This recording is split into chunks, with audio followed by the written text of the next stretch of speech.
안녕하세요.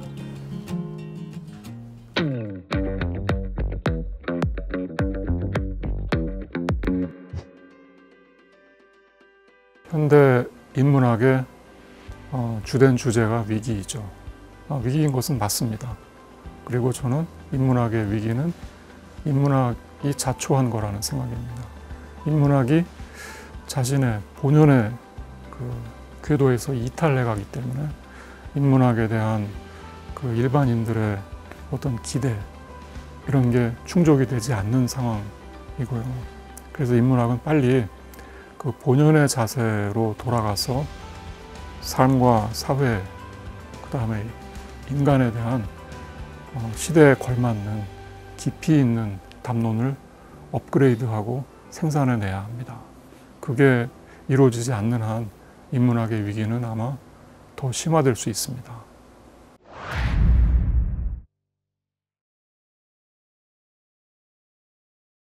(1955년에) 김동진이 작곡해서 저의 학창시절만 해도 행사 때마다 불려지던 조국 찬가라는 노래에는 우리 역사가 반만년이라는 표현이 등장합니다. 1970년에는 대한민국 반만년 역사 기념 주화가 제작되기도 했습니다. 여기서의 반만년은 정인보 선생이 작사한 개천절 노래가 기리는 단군 조선의 건국연대인 BC 2333년으로부터 계산된 수치입니다. 그런데 한국의 강단 사학자들은 단군 조선을 인정하지 않습니다. 그들의 관점에서는 우리 역사가 반만년이라는 노래 가사나 기념 주화도 근거 없는 판타지이고 헛짓거리일 뿐입니다. 우리 역사를 둘러싼 이러한 불일치는 왜 발생하는 걸까요? 우리 역사 반만년설은 삼국유사, 제왕운기 등에 기록되어 있지만 저러한 사료를 증빙할 만한 실증적 유물이나 유적은 부족하다는 것입니다. 강단사학은 단군 조선뿐 아니라 삼국사기에 등장하는 고구려, 신라, 백제 등의 초기 기록에 대해서도 같은 이유로 불신합니다. 사료에 대한 연구는 해석학의 영역이고 유물과 유적에 대한 연구는 고고학의 영역이죠. 해석학은 철학에, 고고학은 실증과학에 가깝습니다. 철학으로서의 역사학과 실증과학으로서의 역사학은 그 전제와 방법에서부터 서로 일치하기가 어려운 차이를 내고 있습니다. 철학으로서의 해석학에는 자비의 원리라는 숨은 전제가 작동하고 있습니다. 그것은 상대의 주장을 최대한 호의적으로 해석해 봐야 한다는 원리입니다. 반면 실증과학으로서의 고고학은 저러한 원리를 불신합니다. 오히려 거기에는 무자비의 원리라고 이름 부를 만한 숨은 전제가 작동하고 있습니다. 그것은 상대의 주장을 최대한 악의적으로 해석해 봐야 한다는 회의주의적인 원리입니다. 고고학이 해석학을 배격하고 역사학을 장악할 때 역사학은 실증이 아닌 불확실성의 나락으로 떨어집니다. 유적이나 유물은 그 자체로는 역사에 대해 아무런 말도 해주지 않습니다. 사료가 그러한 것처럼 유적이나 유물도 해석을 요합니다. 그리고 역사에서 해석은 그 배경이 되는 사관의 영향을 받습니다. 그럼에도 해석과 사관을 괄호친 상태에서 유적이나 유물을 증거로 채택할 때 거기에는 과소결정성이 발생합니다. 과소결정성이란 경합하는 이론이나 주장에 대한 증거가 어느 한 이론이나 주장을 증명하거나 반증하기에 불충분한 상태에 있음을 가리키는 과학철학의 태제이죠. 실증주의가 자신이 지향하는 것과는 정반대로 오히려 불확실한 과소결정성을 야기한다는 사실은 역설 같아 보이지만 그것은 무자비의 원리가 야기하는 최소주의의 당연한 결과입니다. 최소주의는 실증적으로 방어가 가능한 최소한의 사실만을 인정하겠다는 것입니다. 실증의 기준을 엄격히 할수록 한국사가 놓이게 되는 시공간의 파이는 줄어들게 마련입니다. 그렇다고 해서 오류 가능성이 축소되는 것도 아닙니다. 경기도가 한국의 일부인 것은 맞지만 누군가가 경기도만 한국이라고 주장한다면 그는 오류를 범하고 있는 것입니다. 번데기가 완전 탈바꿈 과정의 일부인 것은 맞지만 누군가가 완전 탈바꿈이 번데기에서 시작한다라고 주장하면 그는 오류를 범하고 있는 것입니다. 실증사학의 최소주의는 한국 고대사의 시공간 획정에만 영향을 주는 게 아니라 한국사 전체에 파장을 미칩니다. 애초에 배제된 부분의 시공간은 그 뒤로도 한국사와 인연을 맺기가 어렵습니다. 역사의 알파와 오메가가 계승에 있다는 점을 감안할 때 이는 심각한 문제입니다. 최소주의적인 해석은 한국의 고대사뿐 아니라 한국사 전체의 시공간을 축소시키는 우를 범하고 있습니다. 이웃한 중국이나 일본처럼 자국의 역사를 높여도 모자랄 판에 스스로를 깎아먹고 있는 최소주의의 노선은 재고되어야 합니다. 사람들은 모국의 역사에서 긍지와 자신감을 얻게 마련인데 우리는 그런 권리를 저 노선에 대한 한국의 고대 사학자들의 집착으로 말미암아 제약받고 있는 것입니다. 저는 우리 역사의 철학적 쟁점이라는 책에서 한국 고대사에 대한 최소주의적인 해석이 당위가 아닌 사실의 차원에서 틀렸음을 보이려 했습니다. 틀려야 마땅함으로 틀린 게 아니라 사실을 잘못 해석하고 있으므로 틀렸다는 것입니다. 철학자가 역사 해석의 옳고 그름에 개입하는 것은 전통적 입장에서 보면 월권으로 여겨질 수 있습니다. 그러나 제가 이 책에서 지향하는 통합적 사고는 그러한 칸막이를 넘어서 어느 역사 해석이 옳고 그른지를 학제적 공론에 붙이고자 한 것입니다. 저는 이 책에서 새로 발굴한 사료나 사실을 들어서 최소주의적 해석을 논박하려는 것이 아니라 저 해석과 다른 관점에서 기존의 사료와 유물을 해석하는 쪽이 더 설득력을 가질 수 있음을 보이고자 했습니다. 우리 고대사는 강단과 제하가 첨예하게 대립하고 있는 분야이자 저 용어들이 함축하듯이 권력과 이데올로기로 점철된 곳이기도 합니다. 그러다 보니 논쟁은 무성한데 늘 제자리를 맴돌 뿐 이렇다 할 진척이 없습니다. 논의의 정리에 그치는 교양서의 수준으로는 교착 상태를 타개할 수 없습니다. 저는 우리의 역사의 철학적 쟁점에서 기존의 논의를 한 단계 뛰어넘는 새로운 시각과 방법으로 그동안의 정체된 상황을 정면 돌파하고자 했습니다.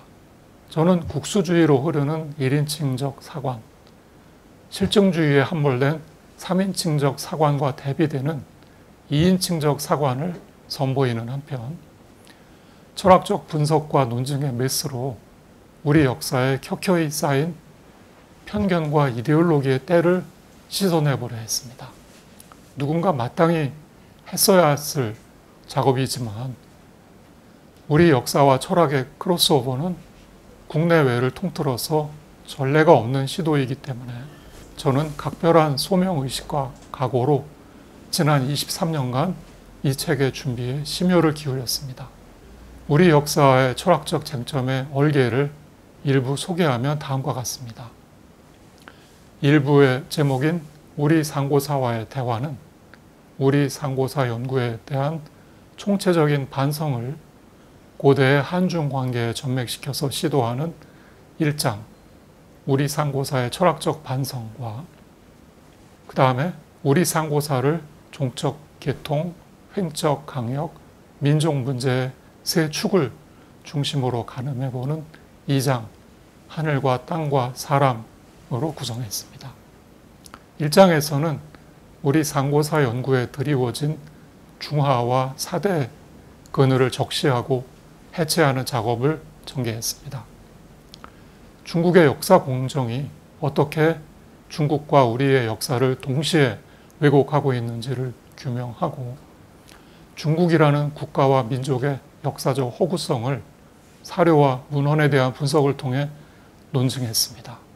이어서 일제강점기의 식민사학에 의해서 이루어진 우리 상고사에 대한 부정과 축소 작업을 살펴보고, 그러한 작업이 역사적 사실에 바탕을 둔 게 아니라 식민주의를 정당화하려는 학문 외적인 동기에 의해서 이루어진 자의적인 것임을 조목조목 증명했습니다. 이를 토대로 동아시아 사회 전개에 우리 역사와 민족이 공헌한 바를 정당하게 복권시키고 복원하는 계기를 마련하고자 했습니다. 2장에서는 천지인이라는 동양의 전통적인 범주를 빌어서 우리 상고사의 체계를 세워보았습니다. 하늘을 뜻하는 천은 순환을 상징하는 원으로 표기되는데, 순환은 곧 변화를 함축하고 변화는 다시 시간이라는 역사의 한 축을 형성합니다. 저는 하늘이라는 범주 하에 우리 상고사의 종적인 계통을 살펴보았습니다. 땅을 뜻하는 지는 사방을 의미하는 사각형으로 표시되곤 하는데, 이 사방은 곧 강역을 함축해서 강역은 다시 공간이라는 역사의 다른 한 축을 형성합니다.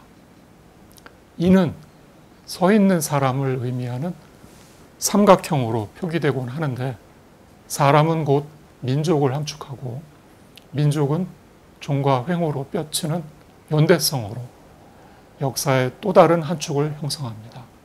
이 세 축을 바로 세워야 중국이 걸어오는 동북공정이라는 역사적 도전에 제대로 맞설 수 있습니다. 우리 역사를 객관적으로 보아야 하지만, 그렇다고 그걸 남의 집 불구경하듯이 3인칭적으로만 보아서는 안 됩니다. 과거의 우리 역사와 그 주체가 현재의 우리와 무관한 타자가 아니기 때문입니다. 우리 역사를 우리의 입장에서 보는 것도 필요하지만, 그렇다고 그것을 주관적으로 혹은 자기중심적으로 1인칭적으로만 보아서도 안 됩니다. 과거의 우리 역사와 그 주체가 현재 우리와 정확히 일치하는 것도 아니기 때문입니다. 우리 역사라는 표현에서 우리는 역사의 시원에 놓인 어떤 불변의 본질을 지칭하지 않습니다. 민족주의가 범하곤 하는 민족에 대한 본질주의는 비현실적이고 관념적인 형이상학에 불과합니다. 이 우리는 한 핏줄로 이어지는 실체가 아니라 역사 속에서 끊임없이 섞이고 분화되는 가운데 형성되는 흐름 중에서 현재의 우리의 가장 직접적으로 관련이 있는 갈래와 그 계보의 주체를 지칭합니다. 그리고 그 관련성은 생물학적인 유전자보다는 문화적 유전자의 공유 여부와 정도에 의해서 가늠됩니다. 우리 역사를 풍성히 드러내주려는 선의지를 잃지 않으면서도 3인칭적인 실증주의나 1인칭적인 주관주의의 양극단을 비껴가는 중도의 균형 잡힌 자세를 우리는 2인칭적 접근이라고 이름 부를 수 있을 것입니다. 우리 역사라 해도 그 주체는 우리라는 1인칭이 아니라 우리의 선조인 당신들이라는 2인칭이기 때문입니다. 2인칭적 접근은 3인칭적 접근이 초래할 수 있는 무책임한 수수방관과 1인칭적 접근이 초래할 수 있는 독선적인 집착에서 벗어나서 있는 그대로의 역사와 열린 마음으로 대화하고 소통할 것을 제안합니다. 역사를 대상화하는 3인칭적인 접근과 역사를 보는 자신의 눈에 구속된 1인칭적 접근과는 달리 2인칭적 접근은 현재 우리의 눈과 역사가 서로 만나는 그 접점과 경계에 초점을 둡니다.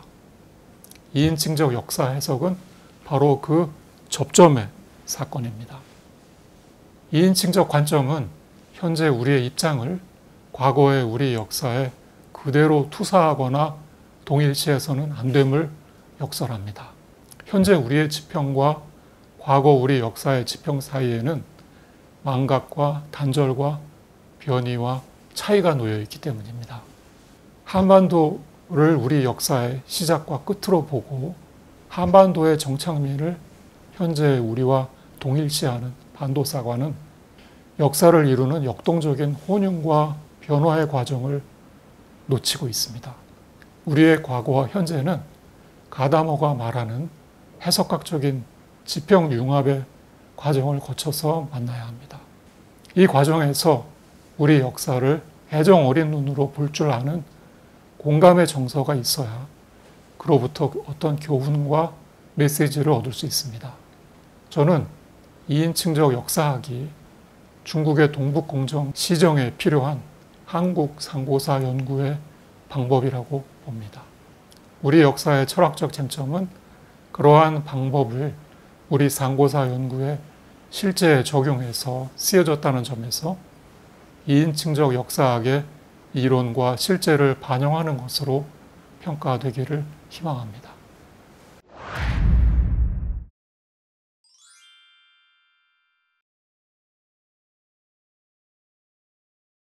한국 철학계에서 역사 철학은 철학이 곧 철학사라는 그의 말도 한국의 근현대사는 이데올로기의 전쟁터입니다. 우리 역사의 철학적 쟁점이라는 책을 고대는 한중 관계와 동북 공정, 근현대는 한일 관계와 남북 관계에 바람직한 남북 관계를 모색하는 2장, 3장 우리는 어디에서 와서 어디로 가는가